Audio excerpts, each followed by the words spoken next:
verdadeiro hub da economia do mar, uma área gigantesca, eu diria o maior distrito industrial do nosso estado, se encontra lá, você pode até me corrigir se eu estiver errado. E eu gostaria de ouvir como o Porto do Açu tem se preparado, né? A gente ouve muito falar a nível mundial dos corredores verdes. São corredores sustentáveis e que os navios vão atracar só em portos que cumpram regras da descarbonização. Então, eu gostaria de saber como o Porto do Açu tem se preparado para receber, fazer parte de um corredor verde desse no futuro. Obrigado, secretário.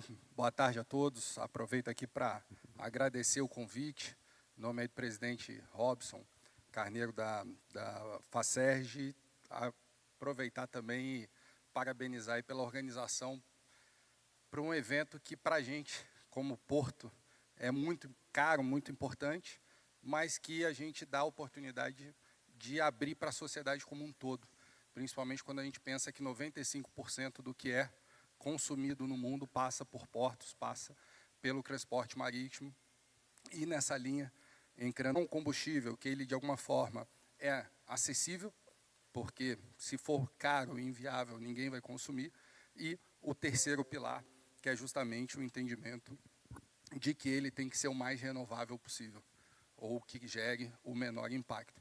E nesse caminho a gente tem, com o Porto do Açu, trabalhando bastante seriamente aí nesse desenvolvimento de novas tecnologias e atuando na transição energética. Como foi falado, o maior distrito industrial do Rio de Janeiro, hoje nós temos lá uma área de 90 quilômetros quadrados, fazer uma comparação agora com Vitória, capital aí do Espírito Santo, aqui nosso vizinho, tem 89. Então, a gente está falando de uma área realmente muito grande, voltada ao desenvolvimento industrial, voltada para indústrias, sejam elas de base tradicional, sejam elas de base renovável. E aí, dentro dessa transição, a gente fez um processo de licenciamento de um hub de hidrogênio verde derivados de baixo carbono, onde a gente tem aí tanto a amônia quanto o metanol, que fazem parte desses combustíveis do futuro para fazer aí o abastecimento não só da indústria nacional, como das embarcações. E aí o termo corredores verdes se relaciona muito com esse caminho,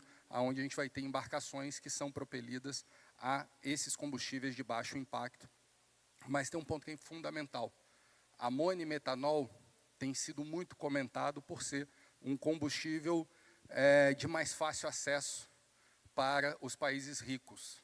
Entretanto, aqui a gente tem o advento do etanol, que a gente usa em larga escala, dos próprios biocombustíveis, biodiesel e tudo mais, que hoje é uma pauta da própria nação nossa brasileira, junto à IMO, para que seja reconhecido também como um desses combustíveis. E aí, naturalmente, os portos que têm a capacidade de produção, armazenagem e abastecimento dessas embarcações com esses combustíveis entram naturalmente aí nesses corredores. Evidentemente, como eu falei aqui, a gente vem construindo um caminho para isso. É um desafio mundial, até porque hoje são novos investimentos, investimentos que precisam de uma diretriz. Qual será o motor, qual será o combustível e qual cadeia logística vai ser montada. Uma flexibilidade que a gente tem no Açu, como eu falei, é que a gente vai ter capacidade aí de múltiplos combustíveis, e essa é uma capacidade que não é do Açu. Toda a costa brasileira pode se beneficiar disso, e por isso que é importante a gente estar num ambiente como esse, fazendo esse tipo de discussão e gerando a sensibilização dos diversos agentes dessa cadeia, que vão ser fundamentais para que a gente reforce o que a gente tem feito, tanto do ponto de vista de transição, quanto de amadurecimento dessa indústria do mar. Excelente, muito obrigado aí pela resposta. Minha segunda pergunta vai para o Dr. Francisco Martins. Francisco,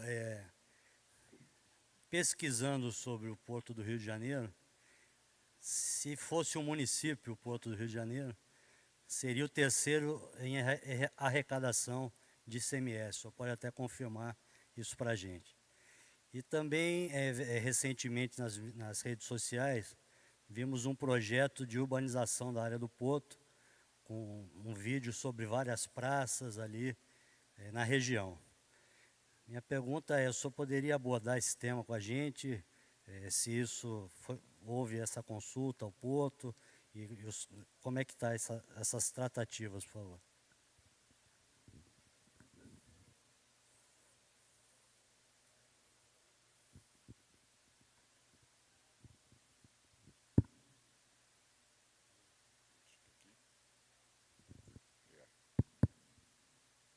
Boa tarde a todos.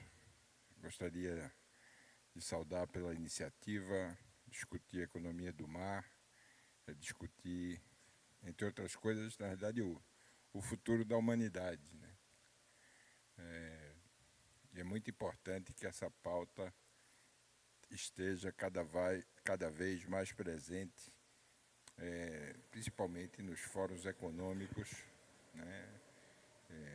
A gente vê, por um lado, uma agenda bastante ousada, quando se preocupa, as lideranças empresariais se preocupam, por exemplo, nas matrizes energéticas para o setor.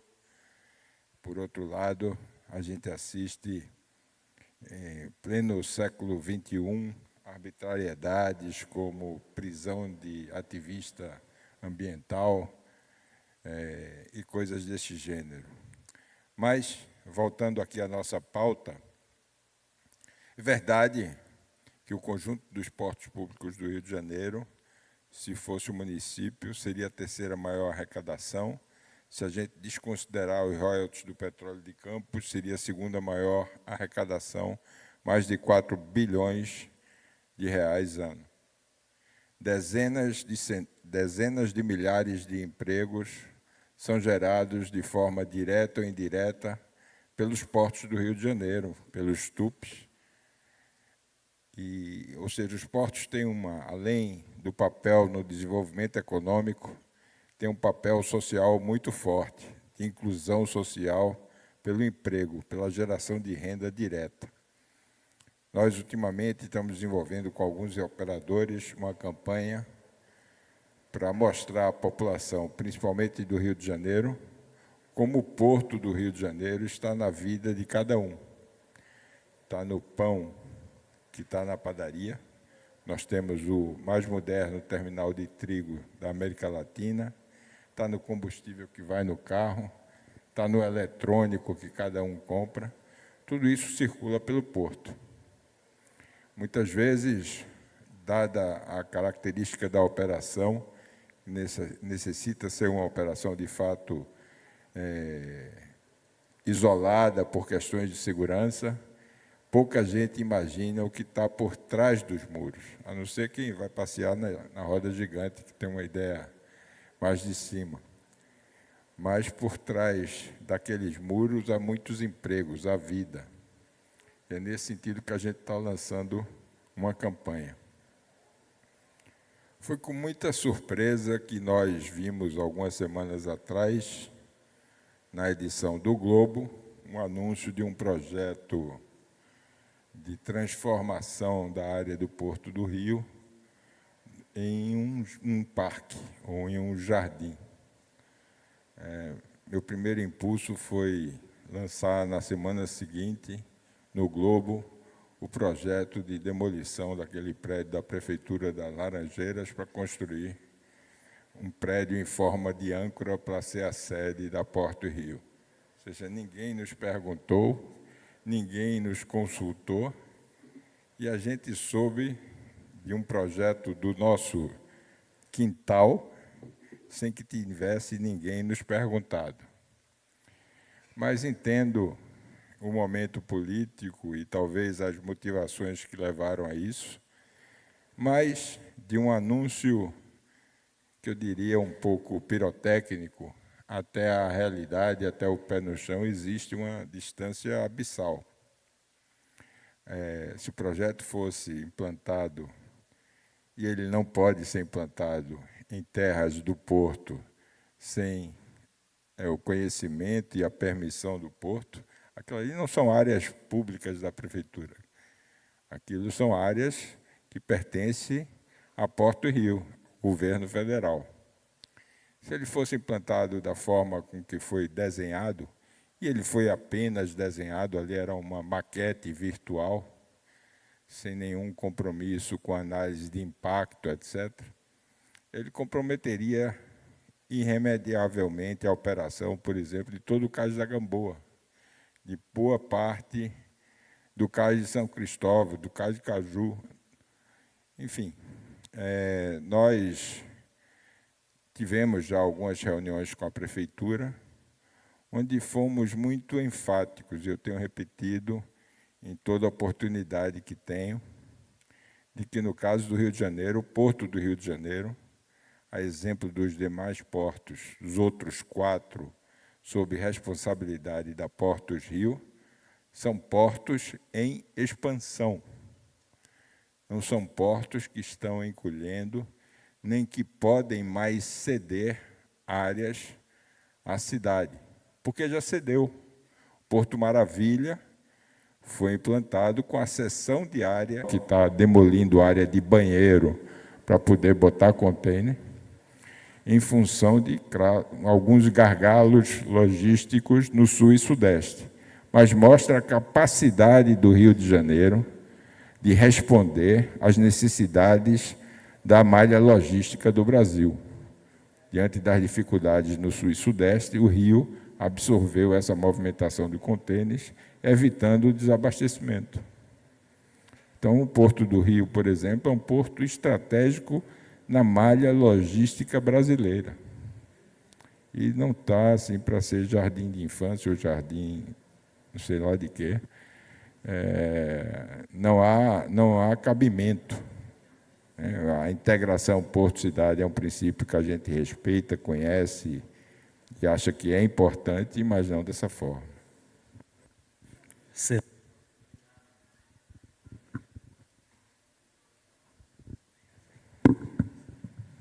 Muito obrigado pela excelente resposta. A gente fica até mais tranquilo. Prezada Gabriela Lobato, a honra poder tê-la em nosso painel. Uma potência, né? BR Marinas, são 9 marinas, já um orgulho. Gostaria de saber como a BR Marinas enxerga o papel das marinas. Vi numa pesquisa recente que 70% de quem frequenta uma marina não tem embarcação. Ou seja, as marinas se apresentam como um importante hub, né, de economia do mar. E como a senhora enxerga esse papel de desenvolvimento econômico, social e geração de emprego e renda no Rio de Janeiro? Vamos nesse mesmo aqui? Boa tarde. É um prazer estar aqui falando um pouquinho de marinas. É um prazer estar dividindo aqui os pequenos portos de recreio com esses portos tão grandes e tão importantes para o nosso país.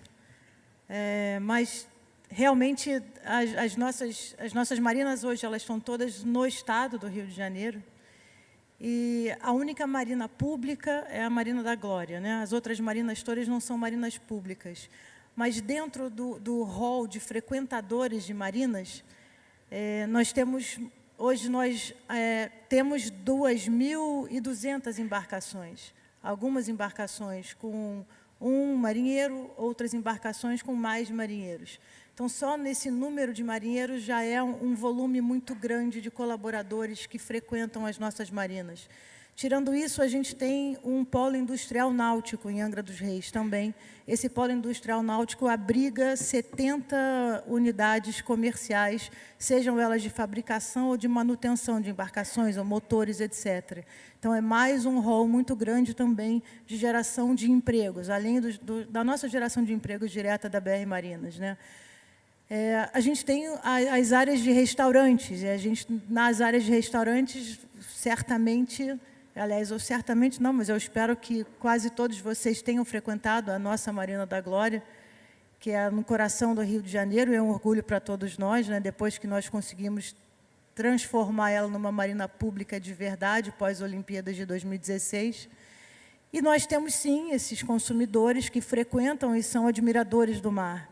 Mas nós entendemos também que todo o turismo, e é engraçado que quando eu ouvi o Otávio Leite falando aqui no último painel, e o Otávio Leite falando que o turismo é uma indústria sem fumaça, e é verdade, acho que eles disseram que o Nilo Félix é que falou isso, né? E turismo é uma indústria sem fumaça, mas o turismo é também um fomentador da conservação. E a conservação, ela só acontece com uma ocupação ordenada. E para a ocupação ordenada, nós precisamos da educação. Então, todos esses passos, eles são passos de responsabilidade da BR Marinas. E eu entendo que é um passo de responsabilidade de qualquer empreendedor também, não só da BR Marinas, mas eu estou aqui falando sobre o nosso papel, de qualquer forma. Então, hoje, por exemplo, nós somos a sede da CB Vela. A sede da CB Vela hoje está trazendo 500 crianças para aprenderem, para serem introduzidas ao mundo do mar. Então, introduzirmos essas 500 crianças no mundo do mar, uma vez lá na frente, elas vão ter outro olhar. Eu vejo aqui pessoas da Marinha e nós temos uma relação muito grande, muito bacana com a Marinha, muito próxima. Nós somos próximos da Escola Naval, e participamos sempre da regata da Escola Naval. A regata da Escola Naval a gente abre para amantes da náutica. Então, as outras regatas também abrimos para amantes da náutica. Então, todo esse processo de educação náutica é um processo constante. Vocês acompanham isso, que durante a Covid teve uma procura muito grande para o mar. Isso foi um processo muito gratificante para nós. Mas, para isso, nós teríamos que trazer a educação, seja a educação ambiental, seja a educação de segurança no mar. Então, nós trouxemos a Guarda Costeira, nós trouxemos a Marinha, nós fizemos um trabalho em conjunto para nós podermos fomentar esse processo de forma responsável. Mas a gente pode continuar falando sobre esse assunto o dia inteiro, sobre a responsabilidade que nós temos de crescer o olhar do carioca, o olhar do fluminense, o olhar do brasileiro para o mar, através das marinas.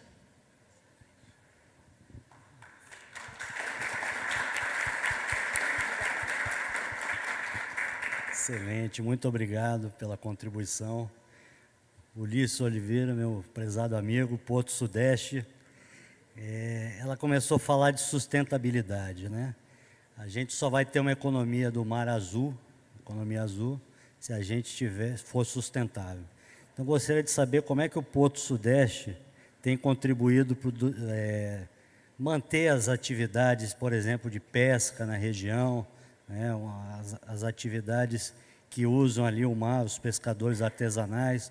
Como vocês têm atuado para manter e não entrar em conflito com essa comunidade pesqueira da região? Boa tarde a todos.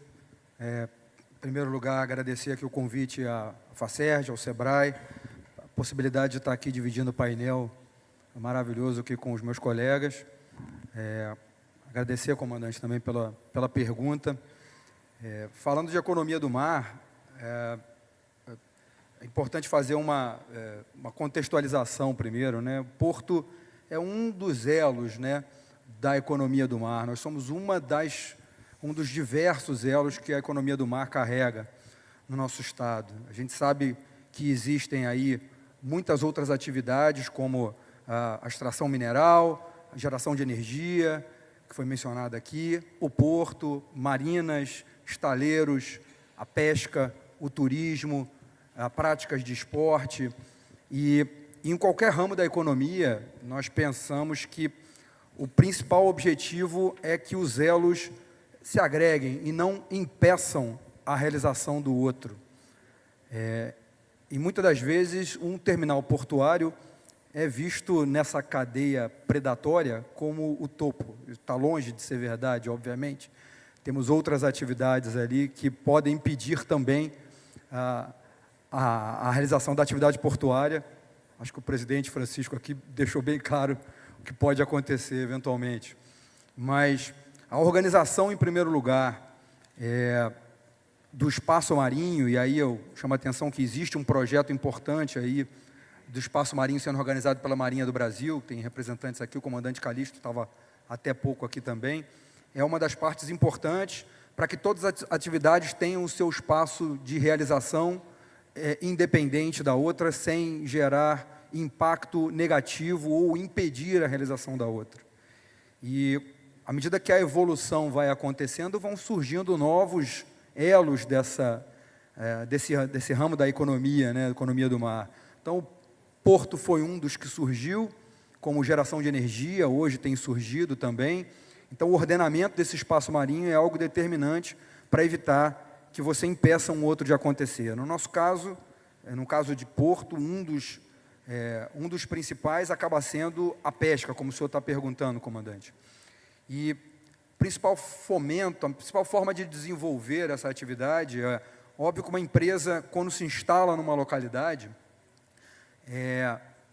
e um porto, como já foi bem dito aqui, tem um potencial social gigantesco de geração de emprego, renda, de impostos, né, de tributos em geral, para qualquer cidade, feliz da cidade que tem um porto para chamar de seu, mas ela também pode, se não for bem realizada, gerar alguns impactos. E o principal ponto aí para organizar essa situação é o porto entender que a geração de empregos e atrair a comunidade local para trabalhar no porto ou na indústria que vai se instalar ao largo é maravilhoso, é determinante, vai ajudar no desenvolvimento daquela comunidade, daquela sociedade, mas há que existir respeito pelas atividades originalmente instaladas naquela região. E, na maioria das vezes, a gente encontra pesca, artesanato, turismo, hotelaria, que são atividades que já existiam nas regiões quando uma atividade portuária chega. Então, como é que a gente atua?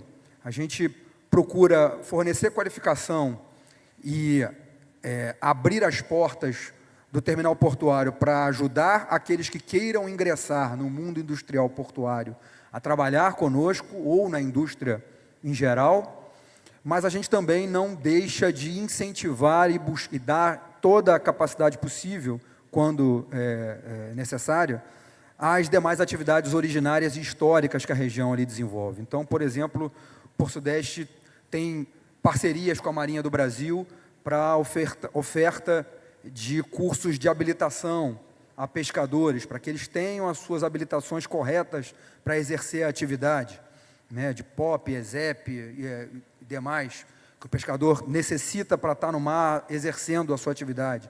A gente oferta assistência ali às associações que são mapeadas no entorno.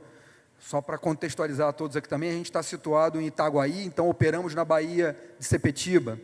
A gente tem mapeado ali em torno de 17 a 18 associações de pesca no entorno da Baía de Sepetiba, que é um lugar, um entreposto determinante para a extração do pescado no nosso estado. E óbvio que tudo que a gente puder fazer para ajudar a fomentar é feito. Nós desempenhamos diversos projetos com as associações locais para ajudá-los a desenvolver e a organizar a atividade, auxiliando por exemplo, mecânicas náutica, para que o pescador que eventualmente tem um problema em mar possa se safar e voltar à terra, na construção de embarcações, na habilitação, como eu já mencionei.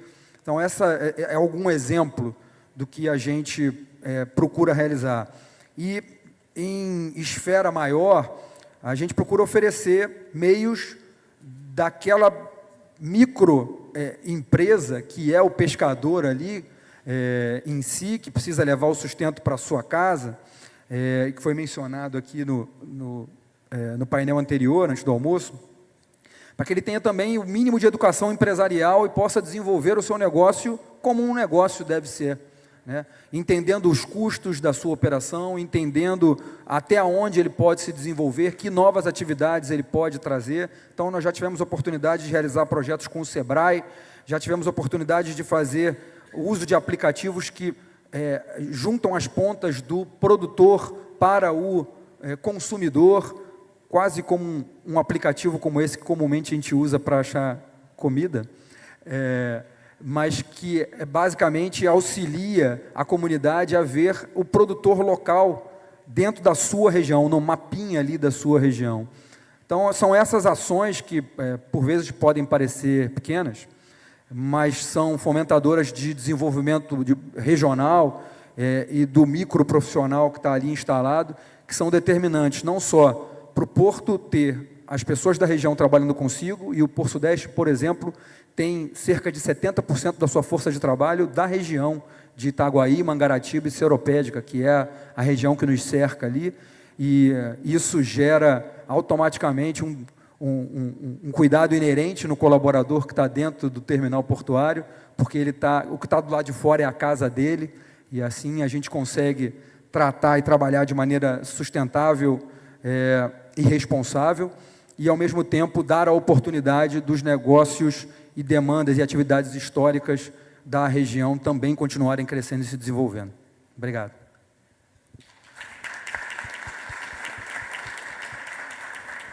Excelente, muito obrigado aí pela resposta. Vou voltar ao Porto do Açu. Até a gente vive um cenário nos próximos anos aí de descomissionamento de diversas plataformas de petróleo, né? Mercado aí de bilhões de dólares e, inclusive, o Porto do Açu já assinou um contrato com a Petrobras para receber inicialmente a P-32, a P-33, ficar numa área de espera para ser descomissionada. Além desse negócio do Porto do Açu, vocês vislumbram algum novo negócio de, no local, ter uma área para descomissionamento, desmantelamento e reciclagem? A pergunta é super atual, né? Tem muita gente falando sobre todas as etapas aí de descomissionamento, e para a gente no Porto do Açu é algo bastante natural, né? Entendendo que hoje a gente tem lá terminais que estão muito conectados com essa indústria, desde o processo de prospecção, perfuração, a própria instalação com fábricas hoje, né, instaladas lá com linhas, equipamentos e tudo mais. Todo o processo de produção, né, a maior base de apoio a plataformas do mundo está estabelecido lá no Porto, podendo operar aí 16 PSVs simultâneos, então é uma estrutura bastante robusta. E também, hoje, né, o principal terminal exportador de petróleo brasileiro também está lá, estabelecido no Porto, aí com quase 40% de todo o petróleo exportado no ano passado. Então, é natural que a gente faça parte dessa cadeia aí, que é, a partir do momento que os ativos atinjam ali a sua maturidade e tenham o seu fim de vida, é fundamental que a gente consiga prover meios, né? O contrato que hoje está em curso com a Petrobras é um contrato de acostamento, então libera-se ao campo, até porque as atividades de agora estão vinculadas ao campo de Marlim, então tem outros equipamentos que foram colocados, porque vai ter ali uma continuidade de campanha. Entretanto, algumas dessas unidades, uma delas, a P-32, já foi diretamente para o sul, e a P-33 está conosco lá no Açu, e tem outras unidades por vir, num desenho de 3 unidades. Então, esse é o modelo como está estabelecido. É muito desafiador. Tem muita gente olhando, porque quando a Petrobras coloca no plano de negócio dela, a gente olha em 5 anos, 11 bilhões de dólares de investimento. Então, é algo que a economia não deixa passar despercebido. Então, as pessoas começam a se organizar e fazer ali seus planejamentos e atividade. Um ponto importantíssimo, pensando em economia do mar e olhando aqui para o nosso estado do Rio de Janeiro, 70% disso está concentrado aqui na Bacia de Campos, porque são os campos offshore mais maduros e, naturalmente, toda a solução mais próxima tende a ser mais competitiva, e essa é vamos dizer assim, uma vantagem que a gente, como Porto do Açu, acaba capturando pela proximidade, pelos elementos da cadeia que já estão associados hoje. Então, a gente já teve ali algumas atividades, como a própria importação de sucata metálica passando pelo Açu, mostrando que a logística, né, de movimentação do porto para as siderúrgicas já é viável e funcional, e, naturalmente, ali tem toda uma etapa e desafios para ter o manuseio dos materiais perigosos, que a gente sabe que se acumulam nesse tipo de embarcação. Hoje são mais de 22 a 23 produtos ali que têm essa característica de periculosidade, que exige um manuseio adequado. Então, evidentemente, a gente precisa amadurecer a indústria brasileira para isso. Muita gente tem trazido uma reflexão que o mundo já não pratica mais o desmanche, o desmantelamento vinculado aí a estaleiros de construção, porque são custos muito altos. Então, a gente vê aí, principalmente, a indústria de óleo e gás utilizando alguns modelos de rampa, algumas outras coisas, e os terminais de referência hoje estão na Europa ou nos Estados Unidos, até por conta de uma série de ocorrências, principalmente envolvendo aí questões trabalhistas, questões ambientais, quando a gente vai ali para o ambiente asiático, que também é muito forte, entretanto, tem muito questionamento. Para a gente, o caminho é natural e gradativo, que a gente vá fazendo esse refinamento, buscando uma cadeia integrada. E isso se faz muito importante, porque se a gente for olhar, num raio de 300 quilômetros, eu pego essa bacia de Campos inteira. Então, eu tenho 300 quilômetros, em navegação seria milhas náuticas, mas 300 quilômetros ali linear, e, ao mesmo tempo, se eu faço esse mesmo raio de 300 quilômetros para a terra, a gente tem ali 9 siderúrgicas que são consumidoras desse produto naturalmente. E aí a gente, enquanto nação, tem que buscar meios de viabilizar isso. Por quê? Pegar um exemplo, um FPSO grande foi enviado agora para a Dinamarca. Então, gerou emprego na Dinamarca, gerou descarbonização, porque esse aço que vai ser reciclado a cada tonelada de um aço, e aí o Ulisses acompanha bastante essa indústria e também pode comentar, mas a cada tonelada de aço vindo de sucata é 1,5 tonelada de CO2 a menos, porque todo o processo de redução já foi feito. Então, a gente está colocando para o mundo produzir e ter uma indústria de menor pegada de carbono, e, evidentemente, a gente sabe os desafios vinculados a essa indústria naval brasileira, que tem questões que passam por questões fiscais, passam por questões trabalhistas, tem uma série de elementos também. Então, o que é muito positivo? É olhar e ver que um grande player do mercado tem ali 40 unidades, né, para serem descomissionadas, aí dentro desse plano de negócio na casa de 26, muita atividade em remoção de equipamentos submarinos. Se for pensar só em linhas, né, de tubulações, né, a gente está falando de mais de 2.500 quilômetros, então tem muita coisa para, de fato, ser removido. Parte dessa indústria já está sendo operada pelo Açu, parte está no Porto de Vitória, mas tem uma oportunidade muito grande que nós conseguimos viabilizar mais serviços na costa do Rio de Janeiro, ao local mais próximo. E, naturalmente, a gente está falando aqui de uma indústria que é circular. Então, quanto mais próximo for, mais eficiente será, mais a gente vai integrar a cadeia produtiva local, geração de emprego, benefício social. Então, acho que esse é um mantra que a gente tem que seguir trabalhando e buscando essas vocações, né? E quando a gente pensa em uso adequado desse ambiente do mar, tem uma função maior aqui quando a gente pensa em plano espacial marinho, que faz lá uma congregação de 29 itens de usos do mar, como o Ulisses trouxe aqui, inclusive regrado pela ONU, Unesco, tudo mais. E a gente tem os PLs brasileiros aqui que precisam definir algumas coisas sobre isso, mas que são fundamentais.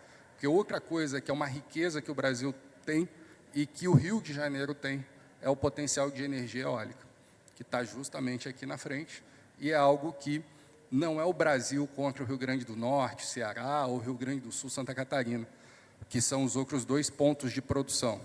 É do Brasil contra o resto do mundo, porque hoje a velocidade de desenvolver esses projetos no Brasil estão levando projetos para o Egito, para o Chile, para outras regiões, sendo que a gente hoje tem uma capacidade, uma condição de fazer aí uma nova retomada industrial, né? A gente fala muito de indústria, o Porto do Açu é um complexo industrial com um porto, né? Então, indústria para a gente é um tema muito frequente e a realidade que a gente vive são mais de 20 anos de desindustrialização no Brasil.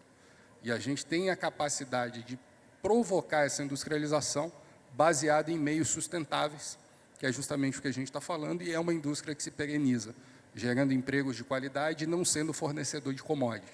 Então, acho que esse aí é uma mudança de mentalidade que a gente fica muito feliz de estar em ambientes de discussão, trazendo essa temática e vendo que, naturalmente, a gente vai conseguir gerar uma mentalidade marítima mais qualificada, entendendo a relevância do porto, entendendo quem trabalha com porto, entendendo a relevância do mar, entendendo que a gente deveria ter muitas mais unidades da BR Marina quando a gente pensa em mais de 7.000 quilômetros de costa. E a relação que nós brasileiros temos com esses 7, 8 mil quilômetros e outros 40 mil de vias navegáveis, que a gente é muito inábil em usar. Então, acho que tem uma oportunidade enorme à nossa frente e acho que compete a todos nós aqui buscar meios para desenvolver. Excelente, muito obrigado. Ainda sobre o tema, eu queria até dar meio um spoiler. Nós estamos também em avançada negociação também com a FGV e todo o seu expertise na área de óleo e gás para estudar as potencialidades do Porto de Angra para descomissionamento de plataformas. É um mercado enorme. A cada ano, várias plataformas cumprem a sua vida útil, estão aí para ser descomissionadas, e nós estamos estudando muito esse mercado. Vamos, como eu disse, fechar nos próximos dias, né, Miguel, a parceria com a Fundação Getúlio Vargas para fazer um estudo da aptidão, da capacidade, por exemplo, do Porto de Angra dos Reis em sediar uma unidade de descomissionamento de plataformas. O mercado é enorme. A cada ano vão ter novas plataformas que cumprem o seu período de vida útil e que precisam ser desmontadas, precisam ser descomissionadas, requerem uma estrutura própria, não só para a atividade da desmontagem, do descomissionamento, como também para tratamento dos resíduos, em alguns casos até resíduos radioativos. Então, estamos estudando, vamos dizer assim, estudando para a prova, para muito em breve os portos públicos também figurarem nesse mercado que é promissor, como mercado, como business, mas que também tem a sua parcela de contribuição com a sustentabilidade na medida, como já foi dito aqui, em que contribui de uma forma muito efetiva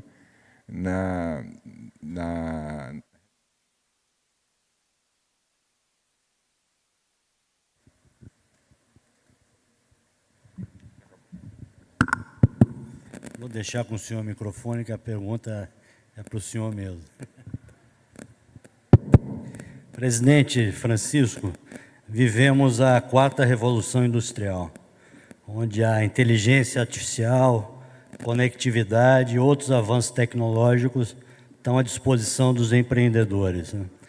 Pergunta os projetos já implementados e os futuros do Porto do Rio nessa área de automatismo, avanço tecnológico, e também, se eu puder ampliar um pouco sobre a segurança. O senhor falou de ISPS Code, né? Como o Porto tem atuado aí para incrementar a segurança?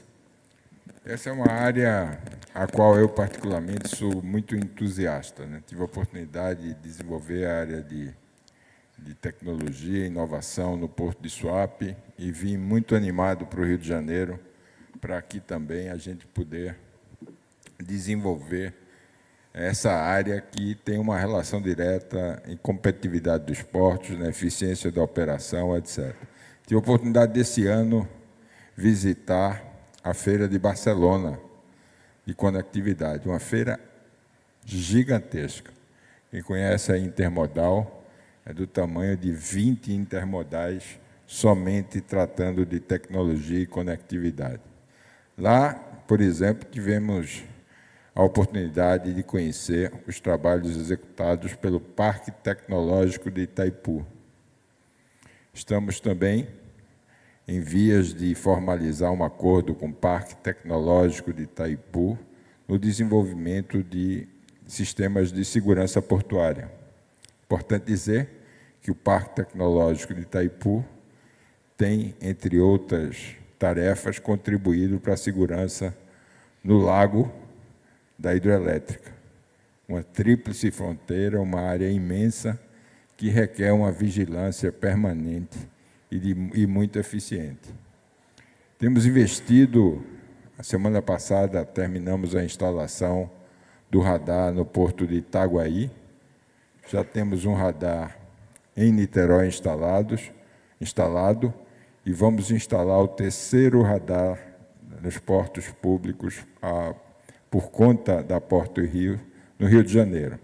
Esses radares se somam a outros 4 da Marinha do Brasil, por exemplo, que na Baía da Guanabara vai cobrir toda a sua área. Vai ser capaz de detectar um caiaque que entre no espaço marítimo monitorado por esses equipamentos. Vai contribuir muito com a segurança.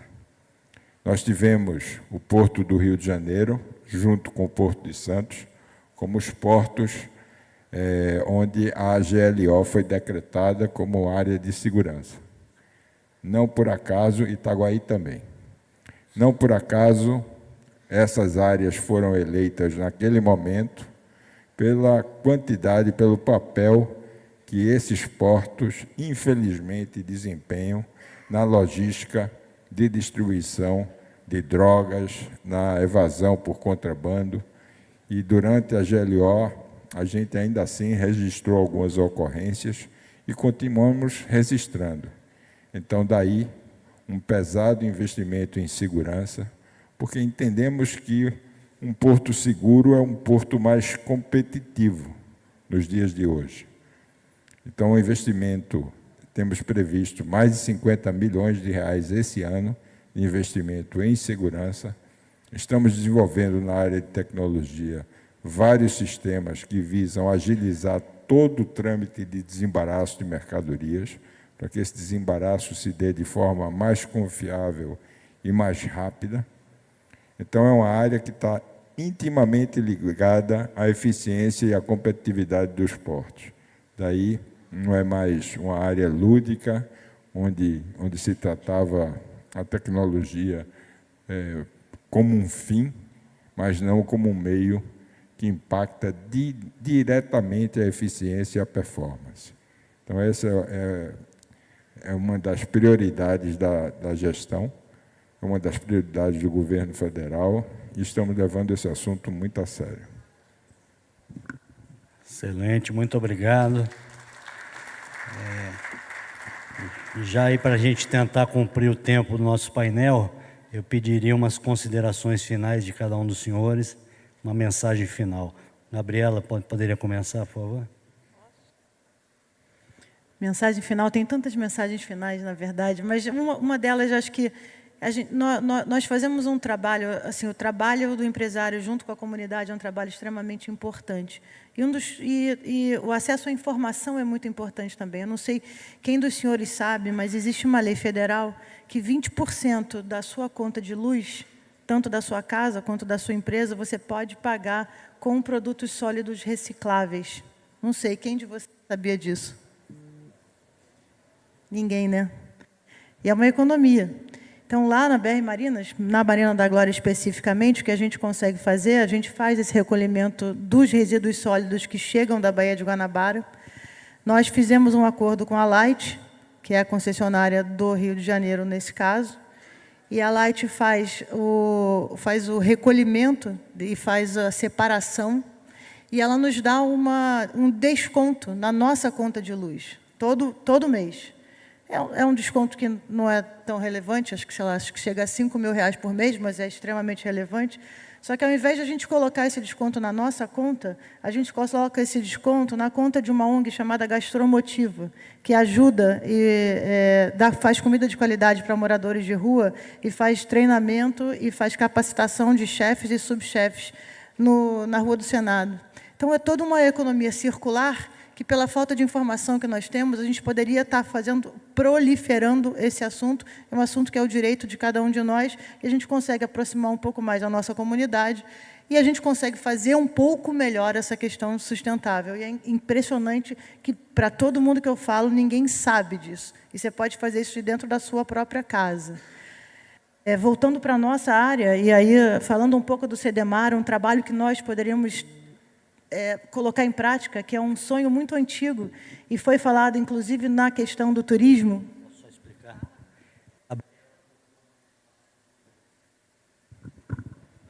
Alô? Gabriela tocou na CEDEMAR. Para aqueles que não conhecem a CEDEMAR, Comissão Estadual de Desenvolvimento da Economia do Mar.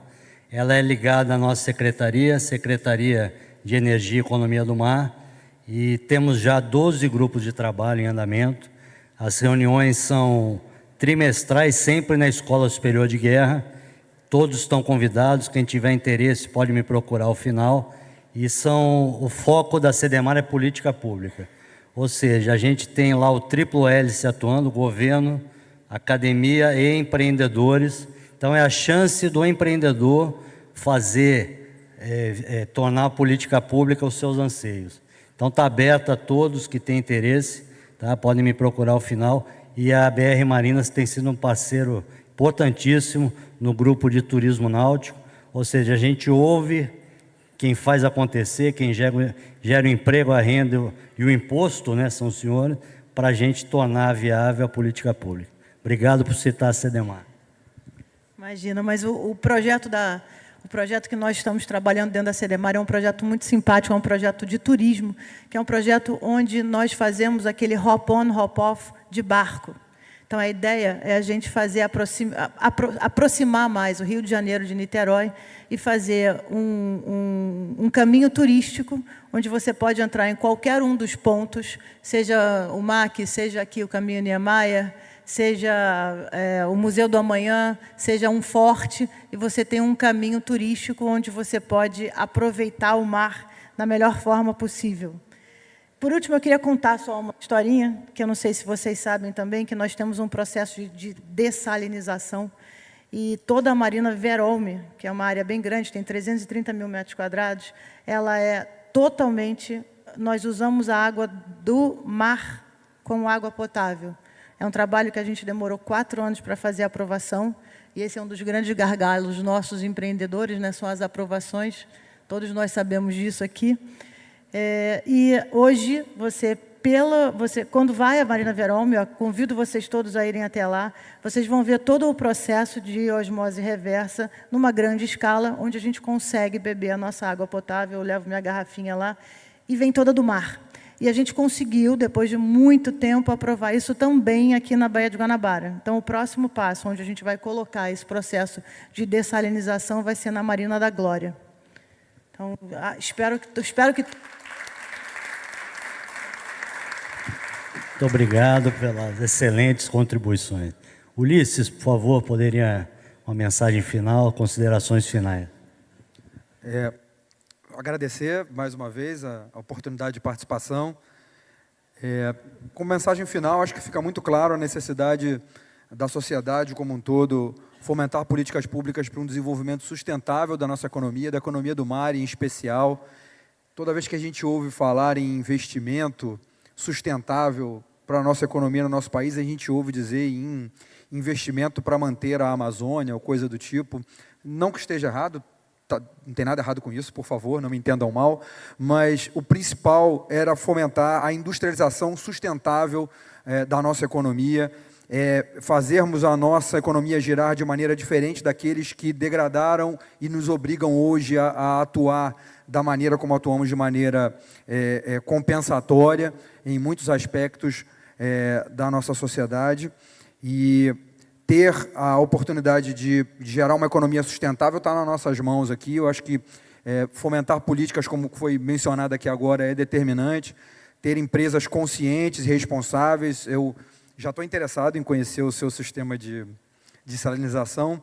A gente tem um sistema também forte de reuso de água industrial. Só para fazer uma breve fala aqui, o Porto Sudeste ele tem como base para a sua limpeza industrial do porto e umectação das pilhas, nós movimentamos minério de ferro, a água, né, que é só o recurso mais caro e mais valioso para a vida, e no ano passado, 95% de toda essa água utilizada no Porto Sudeste, são em torno de 24 mil metros cúbicos mês, foi de água de reuso. Foi água captada da chuva ou a mesma água utilizada no processo, tratada e reutilizada, o que garante que a gente não está ali competindo com a comunidade na utilização desse recurso, né? Isso é algo importante a ser dito, e que se a gente todos, como sociedade, passarmos a adotar, exemplo da dessalinização, os recursos naturais vão ficar, obviamente, mais fartos ou menos escassos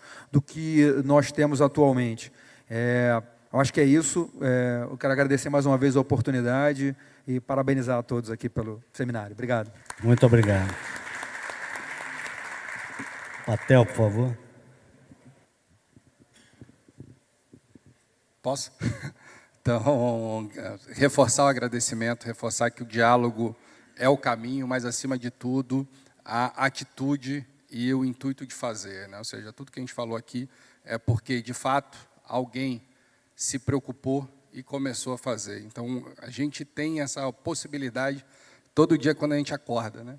Que é olhar e reclamar ou olhar e fazer. Então, acho que fica aqui um convite para todos que a gente tente fazer ações, como a gente colocou aqui.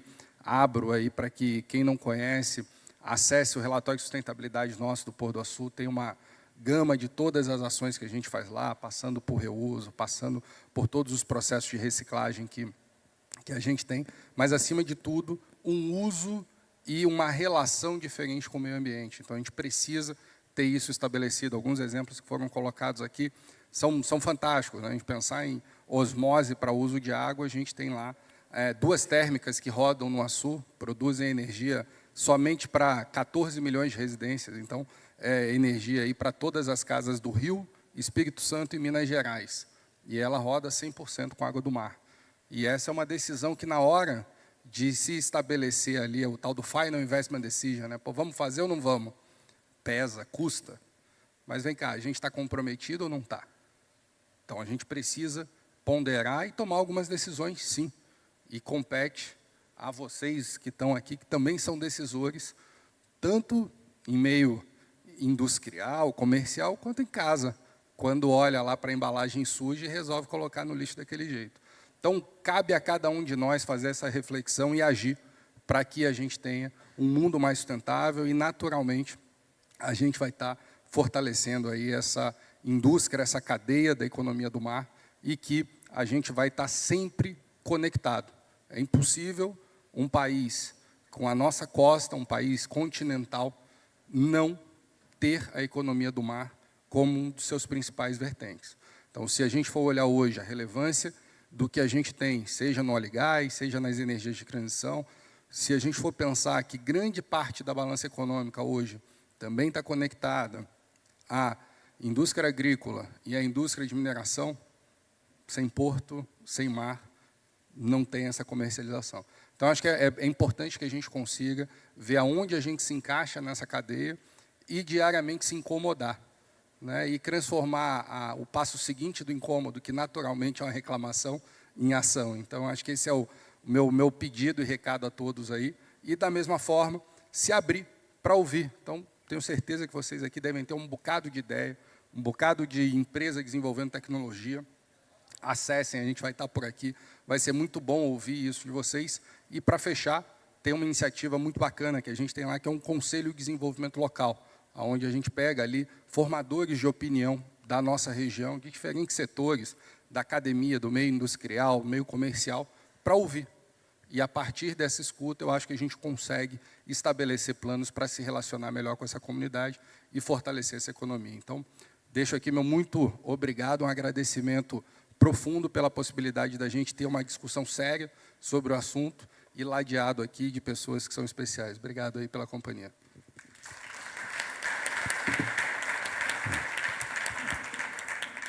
Presidente Francisco, por favor. Bom, mais uma vez, gostaria de agradecer a oportunidade, me colocar à disposição todo o corpo técnico da Portos Rio, aos fóruns que forem debater a economia do mar, os impactos da atividade, fortalecimento da atividade. Chamo a atenção, mais uma vez, para que nós, operadores portuários, autoridades portuárias, os TUPs e os portos públicos, tenhamos o esforço de fazer perceber a nossa importância por grande parte da população. Porto Rio é um porto que fica isolado da cidade por um muro devido à natureza da nossa operação. Pouca gente sabe o que acontece por trás daquele muro, a não ser aqueles que se aventuram ali na roda gigante. Mas o Porto do Rio, por exemplo, está na gasolina do automóvel, está no automóvel que chega e sai pelo porto, está no pão de cada dia, pelo terminal de trigo. Enfim, esse é um grande desafio, porque o porto impacta, além da geração de emprego, está na vida de todo mundo. E uma preocupação que a gente também tem é que, no passado não muito distante, os portos, por exemplo, o Porto de Santos, durante muito tempo, levou a alcunha de o Porto Maldito, porque por lá entraram várias epidemias, né? Em 1899, a peste bubônica chega ao Brasil pelo Porto de Santos. Outras epidemias, febre amarela, varíola, também, à época, até porque era o modal transcontinental, entravam pelos portos. Então, um outro assunto que a gente tem levado muito em consideração e estamos começando a tomar as medidas é a biossegurança. Não adianta falar em biossegurança quando a pandemia chega. Importante tratar a biossegurança como medida de prevenção. Nós estamos desenvolvendo um programa de biossegurança, estamos convocando os nossos terminais a aderir à campanha de biossegurança, a medidas de prevenção, para que os portos jamais voltem a ser portas de entrada de epidemias, de vetores. Então, é esse conceito de uma preocupação com o planeta que a gente tem a grande responsabilidade de pôr em prática. Então, agradeço mais uma vez e estamos à disposição.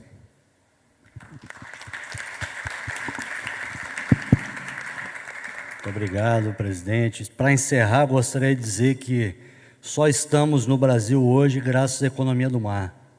Ou seja, fomos descobertos em decorrência de uma escola de Sagres, grandes navegações que permitiram chegar até aqui no nosso continente. E os países que optaram pelo mar, desde os fenícios, passando atualmente pelo Reino Unido, Estados Unidos, própria China, na nova Rota da Seda, alcançaram a prosperidade. E o Criador foi generoso conosco, né? Uma Amazônia azul gigantesca, um litoral gigantesco. Eu acho que é questão da gente se organizar para esse país realmente decolar. Muito obrigado, agradeço ao presidente Robson Carneiro e toda a equipe pela organização desse excelente evento. Pediria aos senhores para a gente tirar uma foto aqui agora.